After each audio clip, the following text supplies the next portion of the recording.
दोस्तों नमस्कार। आप पब्लिक न्यूज़ टीवी देख रहे हैं। और नेपाल में जो हिंसा शुरू हुई थी सोमवार से, वो थमने का नाम नहीं ले रही है।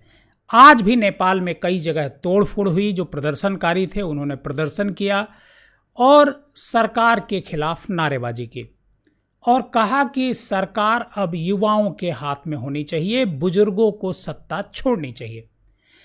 नेपाल में आंदोलन चल ही रहा था, इसी बीच आज से फ्रांस में भी आंदोलन शुरू हो गया। फ्रांस में करीब 1 लाख लोग सड़कों पर उतर आए और विरोध प्रदर्शन शुरू कर दिए सरकार के खिलाफ। इमैनुअल मैक्रों जो वहाँ के राष्ट्रपति हैं, उनके खिलाफ ये प्रदर्शन हो रहा है। हालांकि अब वो राष्ट्रपति नहीं हैं, लेकिन उनके खिलाफ ये प्रदर्शन हो रहा है क्योंकि उन्होंने बजट में कटौती के खिलाफ ये सब कुछ हो रहा है। फ्रांस की पब्लिक कह रही है कि वो परेशान है महंगाई से, बेरोजगारी से, और सरकार इसका कोई हल नहीं निकाल पा रही है। फ्रांस में आपको बता दें कि 5 साल के भीतर 4 प्राइम मिनिस्टर बदल चुके हैं और वहाँ के गृह मंत्री का कहना है, आज की जो घटना हुई है, जो प्रदर्शन हुआ, उस पर उनका कहना है कि रेन शहर में प्रदर्शनकारियों ने एक बस को आग लगा दी। दक्षिण पश्चिमी क्षेत्र में एक बिजली लाइन को नुकसान हुआ है और इसके बाद जो ट्रेन सेवाएं हैं उसको रोक दिया गया है। प्रदर्शनकारी सड़क पर हैं और करीब 1 लाख प्रदर्शनकारी सड़क पर उतरे हुए हैं। हालांकि उनसे निपटने के लिए 80,000 पुलिसकर्मियों को भी तैनात किया गया है। बड़ा सवाल यह है कि आखिर प्रदर्शन की वजह क्या है। प्रदर्शन की वजह जब हमने सर्च करने की कोशिश की तो पता चला कि राष्ट्रपति मैक्रों की नीतियां हैं। जनता जो वहाँ की पब्लिक है, उसके एक बड़े वर्ग को लगता है कि मैक्रों की नीतियां आम लोगों के हितों के खिलाफ है और अमीर वर्ग को फायदा पहुंचाती है। आप ध्यान कीजिए, जो नेपाल में हुआ सेम यही हाल था। नेपाल में भी जो पब्लिक थी, जो यूथ था, वो ओली से इस वजह से नाराज था क्योंकि वो एक खास वर्ग को तवज्जो दे रहे थे। उनकी जो नीतियां थी उससे कि एक खास वर्ग को फायदा हो रहा था, खासकर बड़े वर्ग को। इस बात को लेकर के नेपाल की पब्लिक नाराज थी और सेम पैटर्न पर फ्रांस में भी ये आंदोलन हो रहा है। इसी पैटर्न पर बांग्लादेश और श्रीलंका, इन 2 देशों में भी आंदोलन हो चुका है। दोनों देशों की पब्लिक तख्ता पलट कर चुकी है, मतलब जो सत्ता थी उसे हटना पड़ा था। आप सोचिए, बांग्लादेश में तो जो प्रधानमंत्री थी उनको देश छोड़ करके भागना पड़ा और भारत में उन्होंने कहीं पर शरण ली है। नेपाल के जो प्राइम मिनिस्टर हैं केपी ओली, उनके बारे में भी कहा जा रहा है कि ओली हेलीकॉप्टर से निकल करके भाग गए हैं, किसी और देश में जाकर के शरण लिए हैं। निश्चित तौर पर चाइना में ही लिए होंगे, और कहाँ लेंगे। तो नेपाल जैसा ही प्रदर्शन फ्रांस में, मतलब ये चौथा देश है इधर करीब 3-4 सालों के भीतर जहां पर सरकार की जो नीतियां हैं, सरकार की जो बड़े घराने हैं उनका फेवर करने की जो नीतियां हैं, उनके खिलाफ ये प्रदर्शन हो रहा है।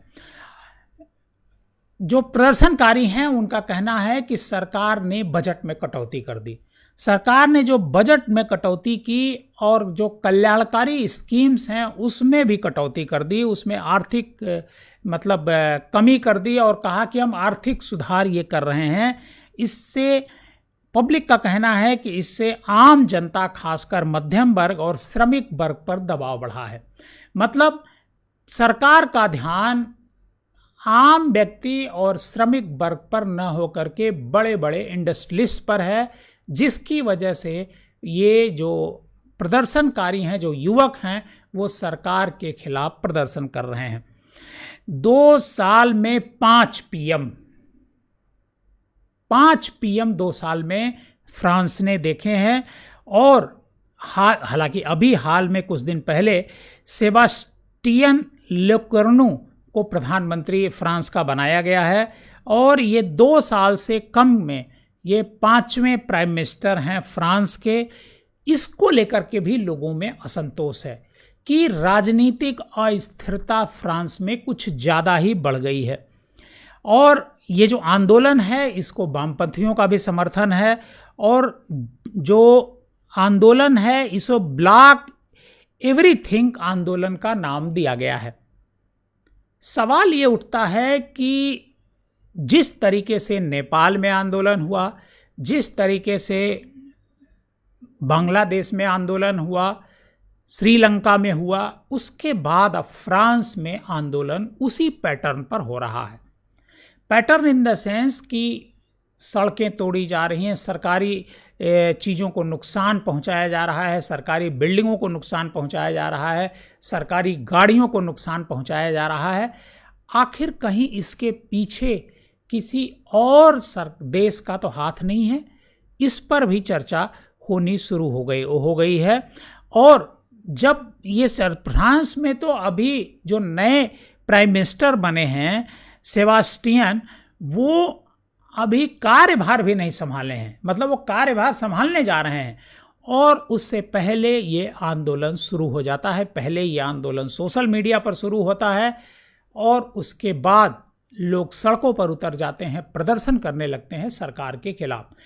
कुछ इसी तरीके से नेपाल में भी हुआ।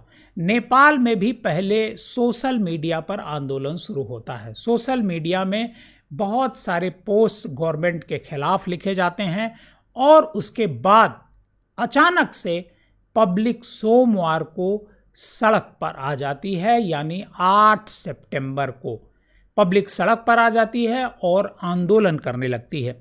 यही स्थिति फ्रांस में भी हो रही है। आपको बताएं कि इस जो प्रदर्शन है, इस प्रदर्शन को लेकर के वामपंथी पार्टियां जो वहाँ की हैं फ्रांस की, उन्होंने भी लड़कों को समर्थन दिया है। और वामपंथी राजनीतिक पार्टी फ्रांस अनब्राउड के नेता जान ल्यूक मेलेसों ने अगस्त में इस आंदोलन का समर्थन करने का ऐलान किया था। मतलब आंदोलन की रणनीति जब पहले से तैयार हो रही थी, तभी उन्होंने जो यूथ हैं उनको समर्थन देने का मतलब वो संभाला था, आश्वासन दिया था। और अभी अभी खबर मिली है कि जो प्रधानमंत्री हैं सेबास्टियन, उन्होंने अभी खबर आई, मैं नेट मोबाइल पे देख रहा था कि उन्होंने अपना जो विरोध प्रदर्शन के बीच अपना जो कार्यभार है वो संभाल लिया है। लोकार्नो प्रधानमंत्री निवास पहुंचते हैं और उनकी जो मुलाकात होती है पूर्व प्रधानमंत्री फ्रांसवा बायरू से होती है। और बायरू को संसद ने बजट घाटा कम करने की योजना को लेकर असहमति के चलते पद से हटा दिया था। उसके बाद लोकार्नो की नियुक्ति होती है और लोकार्नो प्रधानमंत्री पद का आज संभाल लेते हैं, लेकिन वहाँ भी प्रदर्शन चल रहा है। नेपाल के बाद फ्रांस में जिस तरीके से प्रदर्शन हो रहा है उसको लेकर के पूरी दुनिया में एक तरीके से चिंता है। भारत भी इसको लेकर के चिंतित है कि आखिर ये हो क्या रहा है। बहरहाल नेपाल में हालात पहले के मुकाबले, मतलब सोमवार और मंगलवार के मुकाबले, 8 और 9 तारीख के मुकाबले आज थोड़ा मतलब कहेंगे कि तोड़ फोड़ में कमी आई है। हालांकि प्रदर्शनकारी अभी भी सड़क पर हैं, लेकिन जिस तरीके से वो सरकारी इमारतों को निशाना वो बना रहे थे, राष्ट्रपति भवन को, संसद भवन में आग लगा दी थी, उसमें थोड़ी सी मतलब अब राहत आई है। अब थोड़ा जो है वहाँ आंदोलन थमने की तरफ मतलब बढ़ रहा है। लेकिन अभी देखना है कि नेपाल में नई सरकार कब गठित होती है। फ्रांस में तो नए प्रधानमंत्री ने कार्यभार ग्रहण कर लिया इसी आंदोलन के बीच। आप पब्लिक न्यूज़ टीवी देख रहे थे। अगर आप हमारे इस चैनल पर नए हैं तो हमारे इस चैनल को सब्सक्राइब कीजिए। अगर आप यूट्यूब पे देख रहे हैं, अगर आप फेसबुक पर देख रहे हैं तो हमें फॉलो ज़रूर कीजिएगा।